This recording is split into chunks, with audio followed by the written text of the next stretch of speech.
Exode 4 du verset 10 à 12. Exode chapitre 4, verset 10 à 12.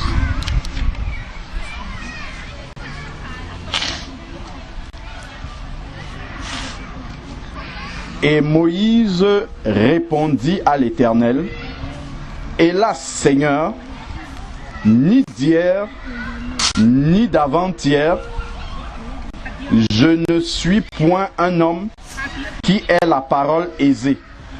Même depuis que tu as parlé à ton serviteur, car j'ai la bouche et la langue pesante.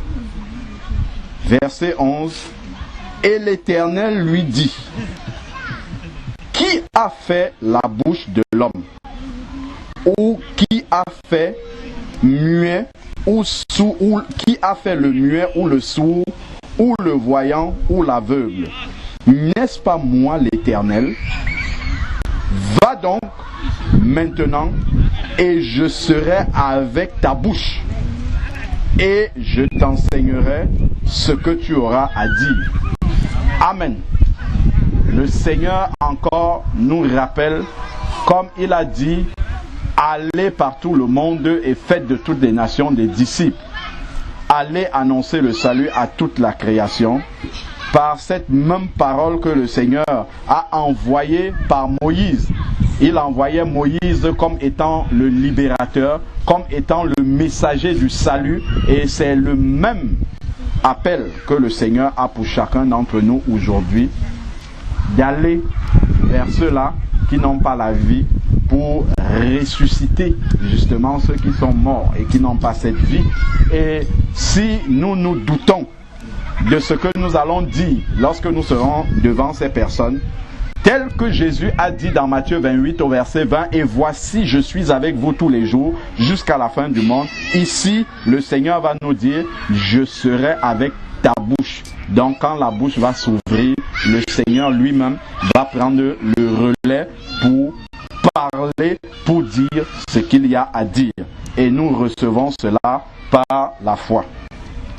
Le deuxième verset, c'est dans Jérémie chapitre 1, du verset 4 au verset 9. Jérémie chapitre 1,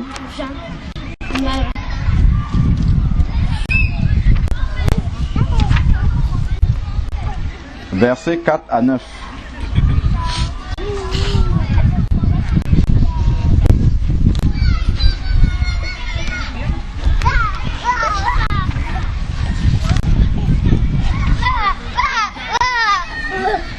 Alors,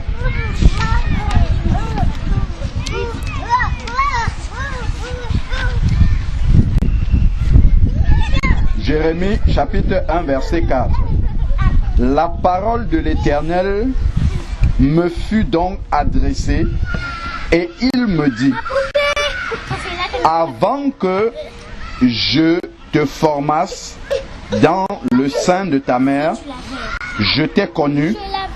Avant que tu ne fusses sorti de son sein, je t'ai sanctifié, mis à part, je t'ai établi prophète pour les nations. De même, chacun d'entre nous, avant que nous ne sortions du sein maternel, le Seigneur savait déjà que lorsque l'évangile nous serait présenté, nous accepterions. Donc le Seigneur savait déjà que chacun d'entre nous est un messager de sa part qui irait vers ces nations-là, vers ces personnes-là qui n'ont pas la vie, pour annoncer la parole du Seigneur. Donc nous sommes comme Jérémie ici en ce moment.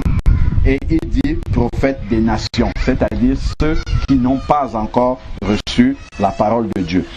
Et je répondis: ah Seigneur, voici, je ne sais pas parler, car je ne suis qu'un enfant. Moïse avait l'alibi de dire: je ne sais pas parler, ma bouche est pesante. D'aucuns disent qu'il était bègue, ainsi de suite. Donc il regardait à sa capacité naturelle et il voyait effectivement que par rapport à la tâche qu'il attend, effectivement, il n'a pas les capacités de pouvoir répondre à cet appel-là. De même, nous aussi, quand nous voyons tout ce qu'il y a autour de nous, si nous regardons à nous-mêmes, nous n'avons pas la capacité. Mais seulement, de même que le Seigneur a dit à Moïse, je serai avec ta bouche, lui, il est déjà en nous parce que son esprit vit en nous et il sera avec notre bouche.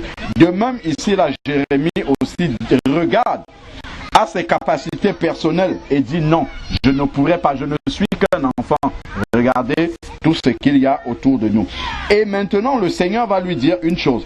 Pour renouveler son intelligence, si c'est moi qui t'envoie, va, je serai avec toi. Si tu pars de ta propre volonté, là, il faut que tu comptes sur toi-même. Mais si c'est moi qui t'ai envoyé, et nous savons que c'est ce que le Seigneur nous a demandé de faire, c'est lui qui nous envoie. Ici, verset 7, et l'Éternel me dit, ne dis point, je ne suis qu'un enfant, car tu iras partout où je t'enverrai, et tu diras tout ce que je te commanderai. Ne crains point, car je suis avec toi pour te délivrer, dit l'Éternel. Et l'Éternel étendit sa main et toucha ma bouche. Puis l'Éternel me dit, voici, j'ai mis mes paroles dans ta bouche. Amen. Nous savons que nous sommes aujourd'hui au bénéfice de toutes ces paroles-là parce que c'est le même appel que le Seigneur a pour chacun d'entre nous. Le Seigneur, comme il dit dans 2 Corinthiens chapitre 5 vers le verset 16 jusqu'au verset 20, il dit qu'il a mis en nous la parole de la réconciliation. Comme si Dieu exhortait par notre bouche. Donc, lorsque nous ouvrons la bouche, rappelons-nous bien cela, parce que nous savons que l'ennemi est là pour, prendre et nous faire oublier ces promesses de l'Éternel, afin que lorsque nous sommes devant des personnes, que nous pensons que c'est notre propre raisonnement, notre propre intelligence, allons et proclamons la parole de Dieu et laissons le reste entre les mains du Seigneur pour que la puissance de l'Esprit de Dieu vienne maintenant achever ce travail tel que le Seigneur nous dit dans Éphésiens 6, il dit que la parole de Dieu est l'épée de l'Esprit. Donc il faut qu'il y ait cette parole-là pour que l'épée de l'Esprit ait de quoi travailler pour fendre, comme la Bible le dit, entre jointure et moelle, pour aller jusqu'à toucher dans l'âme des personnes. Ne regardons pas avec les yeux d'homme la réaction extérieure que la chair peut produire lorsque les hommes entendent la parole de Dieu. Faites confiance à l'Éternel, parce que même si nous n'avons en apparence rien devant nous, nous savons que l'Esprit de Dieu est puissant, parce que c'est Dieu qui a créé l'être humain. Il sait, une fois que la parole est tombée dans l'oreille de l'être humain, le Seigneur sait comment est-ce qu'il va utiliser cette parole-là pour briser, pour toucher jusqu'à dans l'âme de la personne, pour semer le doute même dans la tête de celui qui est le plus rationnel, le plus raisonneur possible. Le Seigneur sait à quel moment cette parole-là va commencer à porter du fruit dans les cœurs des personnes qui écoutent cette parole-là. Donc pour nous, allons avec cette mission comme Jérémie. Le Seigneur a parlé, Jérémie a entendu, il a dit, ah, si c'est toi qui le dis. Moïse a dit, ah,